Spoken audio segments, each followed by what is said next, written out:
Page 6, hidup baru. Sebulan sudah Ayla resmi bercerai. Sebulan sudah ia lepas dari laki-laki yang menyakiti hatinya dengan sengaja itu. Alih-alih membiarkan stres menguasai pikirannya, Ayla justru belajar menerima keadaan dan memilih bangkit untuk melanjutkan hidupnya. Ayla harus banyak berterima kasih pada bapaknya, satu-satunya orang yang mampu membuat Ayla memiliki sikap tegas dan kuat. Kalau bukan karena bekal didikan bapaknya, bukan tidak mungkin Ayla akan dilanda stres berat. Ayla sudah baik-baik saja dengan hidupnya. Tidak ada yang perlu ia khawatirkan. Mulai sekarang, ia hanya harus melanjutkan hidupnya dengan damai dan lebih berhati-hati lagi sebelum membuat keputusan. Karena Ayla sudah mengalami hal begitu pahit, maka ia akan menjadi wanita yang lebih tangguh dari sebelumnya.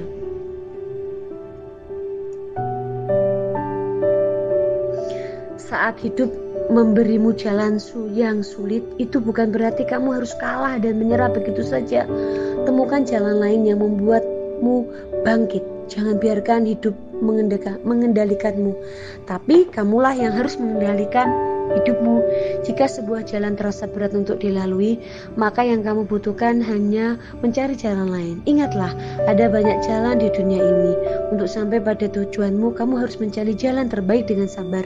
Mungkin beberapa kerikil menghalangi langkahmu, namun percayalah, itu hanya kerikil.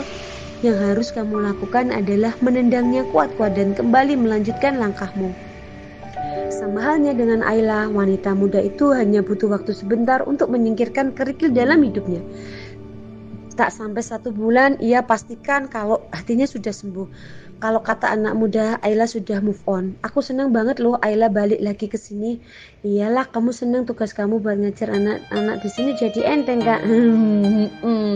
Rati, kawan kecil yang dulu pernah bermasalah dengan Ayla, kini justru jadi sahabat terdekat Ayla. Mereka berdua pernah bertengkar sesengit pasukan perang, namun pernah juga sedekat siput dan cangkangnya. Dulunya mereka teman sekelas, usia keduanya sama dan juga sama-sama tertarik pada dunia literatur. Membuat Ayla dan Ratih makin nyambung. Mereka sering membicarakan hal yang sama. Yang menjadi pembeda adalah Ayla sudah pernah menikah sedangkan Ratih belum. Walaupun saat ini status Ayla sudah bercerai, di usia mereka yang menginjak 28 tahun, keduanya sudah belajar banyak hal tentang kehidupan ini. Dan mulai kini mereka berjanji akan saling mendukung dan mengingatkan dalam setiap langkah satu sama lain agar tak salah langkah. Tapi Rate, kamu isi dulu kelas pagi ini soalnya aku mau pergi, jadi aku ngisi yang sore aja ya. Mau kemana? Ke perpus kota bentar lagi, ada basar buku di sana. Yang bener, ikut dong Ay. Mana bisa, itu anak-anak gimana? Ya sengaja banget ya kamu Ay. Rati itu sudah memasang wajah kecut di balik tumpukan kertas di ruang kelas yang ia gunakan untuk mengajar anak-anak kelas pagi. Kelas 3 mengaji. Keduanya begitu menggilai buku, selalu berlomba mengumpulkan setiap seri dan dari penulis kesayangan. Loh Rati, ingat ya kata bapak, tugas aku hanya membantu kamu ngurus anak-anak, hanya membantu. Ayla menekan kata membantu dengan sedikit menyebalkan, membuat Rati makin geram. Jadi ya, yang berkewajiban ngajar mereka dari pagi sampai sore itu kamu. Ayla makin tua bukannya makin pengertian, malah makin nyebelin ya. Rati sudah bangkit dari bangkunya dan kini wajah ayunya sudah menampakkan ekspresi kecut yang kian kentara. Di tangannya ada beberapa lembar kertas berisi daftar nama anak-anak didiknya. Karena sudah hampir jam 7 pagi itu, berarti Rati harus segera bergegas ke kelas. Sedangkan Ayla juga bersiap, ia bangkit dari duduknya lalu memakai tas selempang kecil, kemudian memasang wajah jahil di depan Rati. Bye-bye Rati, pergi dulu ya, assalamualaikum. Ayla res, waalaikumsalam. Ayla menahan tawanya agar tak meledak saat itu juga menjahili Rati. Memang sudah kebiasaan lamanya. Tenang, nanti aku bawain bukunya Khairil Anwar, teriak Ayla sambil berlalu keluar ruang kelas. Udara pagi kota Jombang rupanya sangat cocok untuk Ayla. Wanita itu berjalan dengan langkah ringan menuju perpustakaan kota, tempat di mana tumpukan buku berjajar. Tempat favoritnya, jajaran buku-buku itu punya banderol harga di setiap sudutnya. Untuk ukuran basar mingguan, basar di perpustakaan kota ini sudah lumayan bagus menurut Ayla. Setidaknya di sini tidak ada jajaran buku dengan harga miring karena bukan karya asli alias bajakan. Tujuan utamanya adalah buku karya Andrea Hirata, penulis terkenal kebanggaan Indonesia itu sudah mengikuti Ayla sejak karyanya Laskar Pelangi diterbitkan. Silakan Kak, selamat datang di jajaran karya Andrea Hirata yang tidak pernah mengecewakan. Sapa seorang karyawan basar pada Ayla, sepertinya masih remaja, semangatnya yang menggebu saat menarik pengunjung dan dandanannya yang colorful membuat bibir Ayla tersungging di atas menampilkan senyum singkat. Tiba-tiba ia mengingat tipe remaja yang bagaimana dirinya dahulu. Terima kasih, saya lihat dulu ya. Si remaja memicingkan ke arah Ayla, seakan mencari cara agar pengunjung yang satu ini tidak sekedar melihat-lihat. Dalam diam, ia bertekad akan membuat pengunjungnya membeli barang sebuah buku. Kakak sudah baca Laskar Pelangi. Entah dari mana tangan kanannya sudah memegang barang persegi panjang itu. Sudah, jawab Ayla singkat, memang sudah. Bahkan Laskar Pelangi lah yang buat Ayla jatuh cinta pada karya Andrea. Kalau yang ini, Cinta di Dalam Gelas, novel keren ini adalah lanjutan dari novel Padang Bulan. Kalau kakak sudah baca Padang Bulan, wajib banget baca Cinta di Dalam Gelas ini. Lagi satu buku terangkat. Kini sampulnya warna merah dengan 2 pasang animasi manusia di dalamnya. Iya, saya sudah baca dua-duanya. Iya, kalau yang ini Sang Pemimpi, Ayla bergumam sambil perhatikan sampul dominasi warna hijau yang tak asing lagi baginya. Ilustrasi seorang yang tengah berjalan di antara rumput yang hijau itu sangat sering mampir di penglihatan Ayla karena benda kota itu memang sudah bertengger manis di rak bukunya berdasarkan dengan novel-novel luar biasa karya penulis lainnya. Bagus gak nih? Bagus dong kak, novel ini inspiratif banget. Kalau kakak baca ini pasti bakal lebih semangat buat gapai cita-cita. Oh iya, bisa gitu. Senyum simpul muncul di wajah Ayu Ayla. Muncullah sifat jalannya. Ia terus memancing-mancing si remaja agar terus berceloteh di depannya. Bisa banget kak, di dalam novel ini ada yang namanya Kak Arai dan Ikal. Wajah mereka berdua mereka berdua hebat banget. Apalagi waktu keduanya mempresentasikan yang namanya mimpi. Ngena banget kak di hati. Arai dan Ikal. Iya kak, mereka itu anak remaja yang lagi memperjuangkan mimpi-mimpinya. Hanya Arai dan Ikal.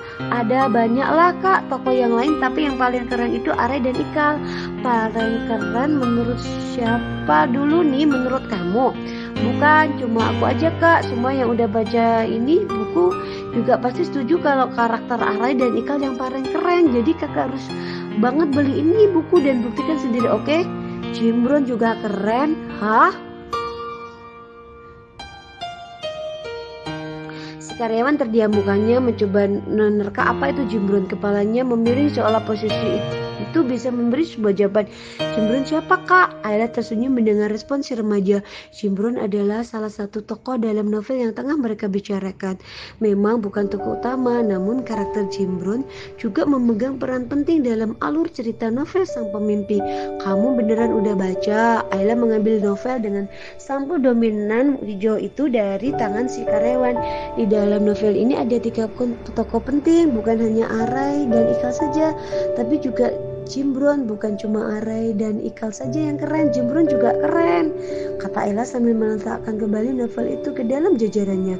Sebagai seseorang yang tertarik pada literasi, Ayla sangat menghargai setiap tokoh dari sebuah cerita.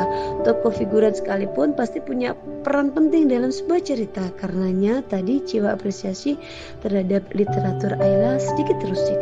Si karyawan sedikit terkejut. Sepengetahuannya pengunjung satu ini belum membaca novel yang tawarkan, tapi malah membantah argumennya soal tokoh dalam novel dengan gamblang. Emang kakak sudah baca? Sudah, saya beli novel ini di Pasar Buku Jogja.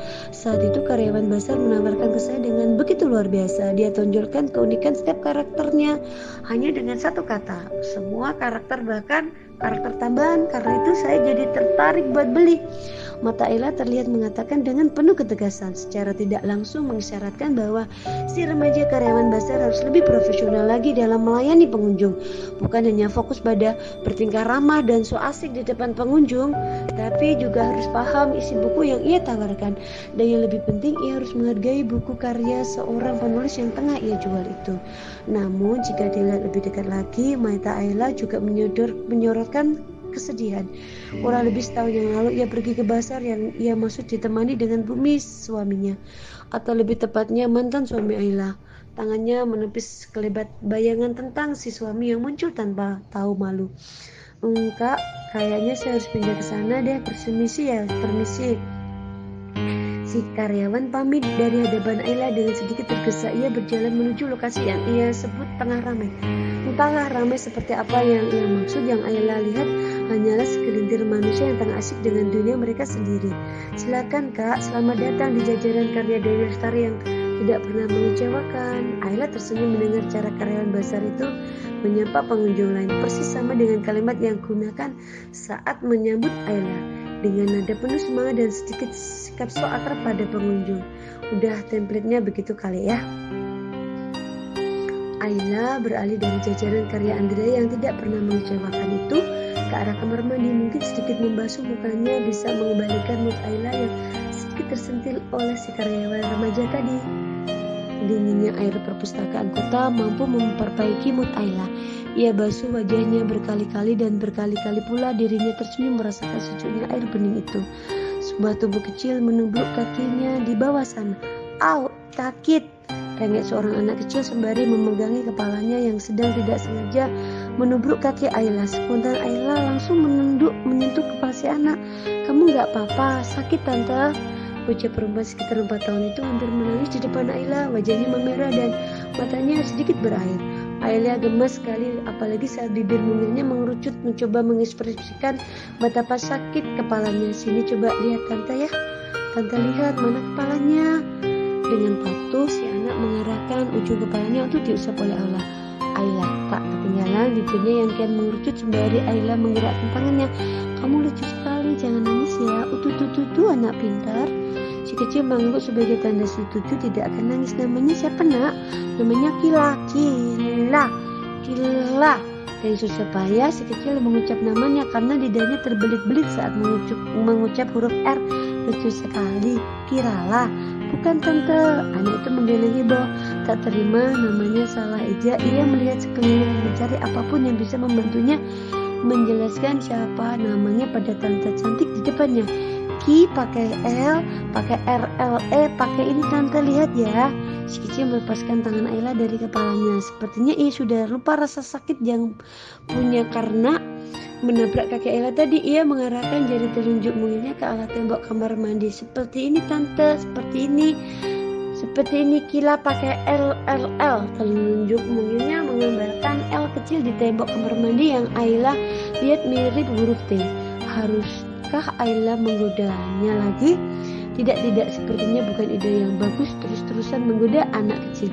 Oh kira, si anak mengangguk semangat sebelum kemudian menampilkan senyum cerahnya. Nah kan, kedua mata beningnya sampai membentuk bulan sabit. Gemas sekali. Ye, betul tante Kira. Kamu lucu banget. Tak ada yang bisa Ayla lakukan selain mengusap rambut Kira gemas. Bocah mungil ini lucu sekali. Mata lebarnya mengerjap saat tangan halus Ayla menyapa poni hitamnya. Kira. Keduanya menoleh saat sebuah suara memanggil nama Kira. Seorang wanita awal 30-an datang dengan raut sedikit panik dan berbagai tas kresek bergantungan di tangannya. Bunda, ya ampun Kira.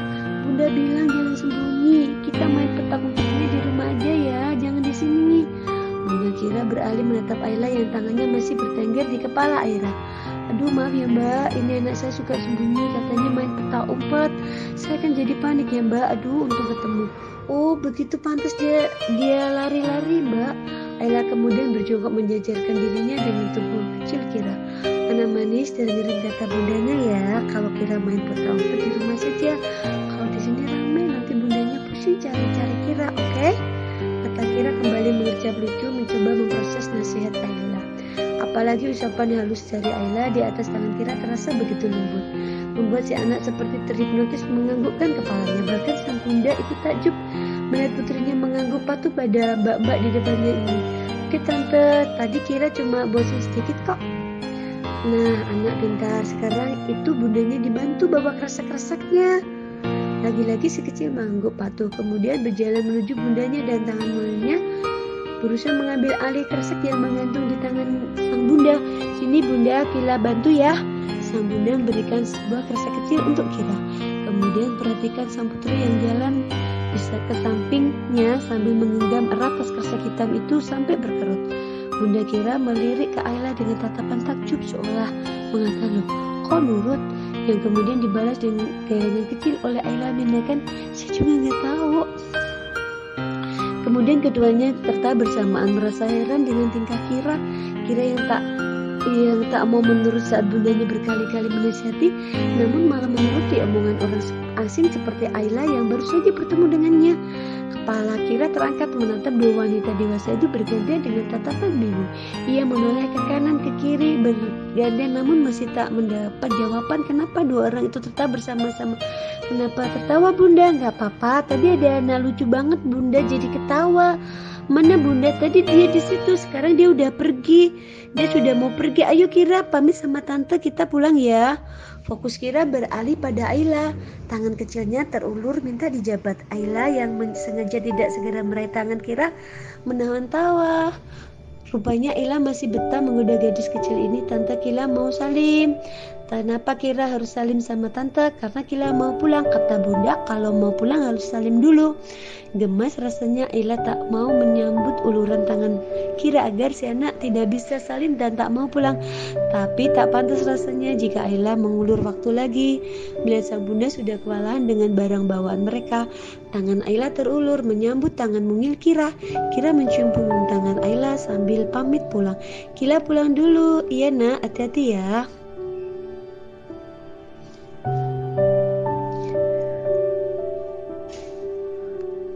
Di perjalanan pulang, sudut bibir Ayla tak henti tersungging mengingat kegemasan Ayla.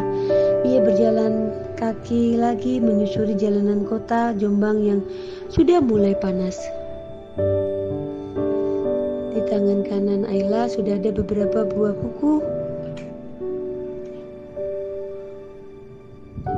yang ia beli dari pasar tadi. Bisa dipastikan beberapa di antaranya adalah buku karya Khairuddin Anwar yang ia janjikan untuk Ratih. Sahabat kecil Ayla itu suka sekali dengan puisi karya sang penulis yang pemilihan bahasanya selalu tepat sasaran itu.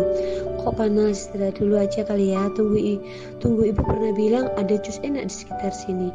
Mata Ayla menyusuri pinggiran jalan tempat di mana berjajar pedagang kaki lima menjajankan dagangan mereka. Matanya berhenti pada sebuah gerobak dengan tulisan jus Pak Sony yang selalu digadang-gadang ibunya dengan sebutan jus paling enak sekota Jombang.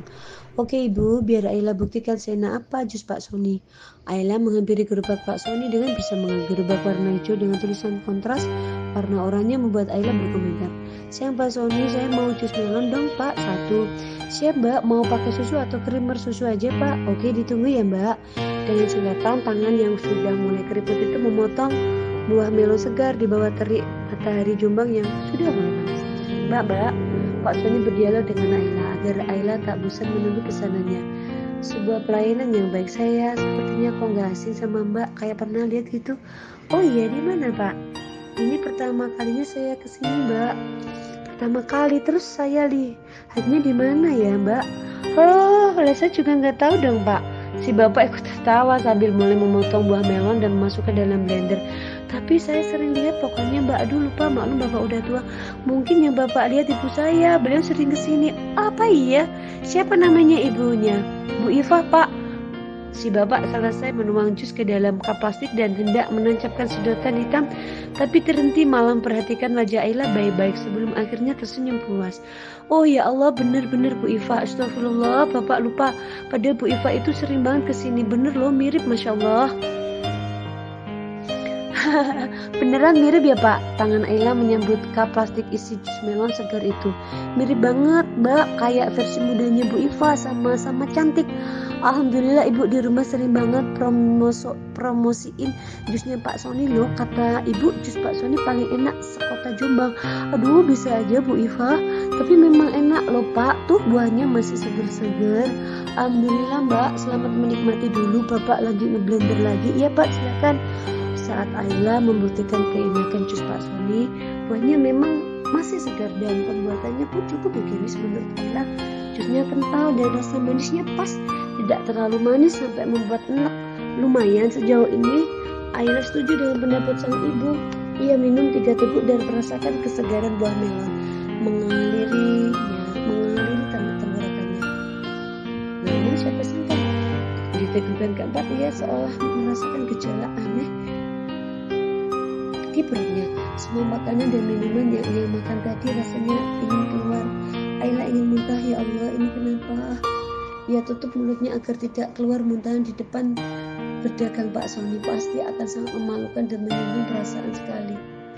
Kalau sampai Ayla muntah di tempat minum jus Pak Sony. Sekuat tenaga ia tahan gejolak di perutnya. Kemudian ia bangkit dan mengambil selembar uang 10.000 dan diletakkan di samping blender Pak Sony. Pak, ini terima kasih ya. Loh, kok buru-buru Mbak? Iya Pak, saya baru ini tak ada janji, permisi Pak. Susah payah Ayla berjalan mencari kamar mandi terdekat atau tempat apapun yang bisa ia gunakan untuk memuntahkan isi perutnya. Ya Allah, ini gimana? Matanya menemukan pom bensin di ujung jalan dan secara otomatis kakinya melangkah dengan cepat menyeberangi jalan yang siangnya sangat padat. Bunyi klakson yang bersultan membuat Ayla makin pusing. Sesuatu di dalam perutnya sudah bergejolak, namun jalanan sama sekali tidak bersahabat. Tangannya terus menutup mulutnya rapat-rapat agar badannya sedikit membungkuk menahan mual.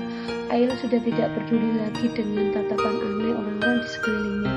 Ia hanya ingin sampai kamar mandi secepatnya. Pintu kamar mandi sudah di depan mata. Ayla buka pintunya dengan tergesa-gesa. Ia langsung duduk lemah di depan kloset dan memuntahkan seluruh isi perutnya.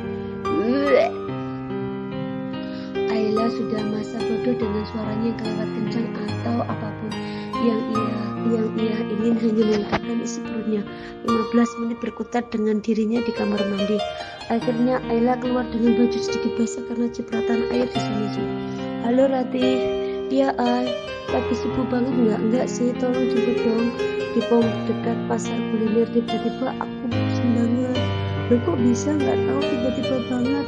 Ya udah tunggu, oke makasih. Dan begitulah Ayla menjalani harinya. Ia menunggu Ratih menjemput karena tiba-tiba dirinya pusing dan muntah mendadak. Entah apa yang salah dengan dirinya, isi kepalanya meragukan jus buatan Pak Sony. Tapi hatinya bilang tidak ada yang salah dengan jusnya. Ayla menikmati jus itu dengan puas sampai tegukan keempat dan tiba-tiba perutnya bergejolak. Entah apa ada yang salah dengan tubuh Ayla, tapi yang jelas ia jadi lebih sering mual dan pusing apalagi saat menjajal makanan tertentu.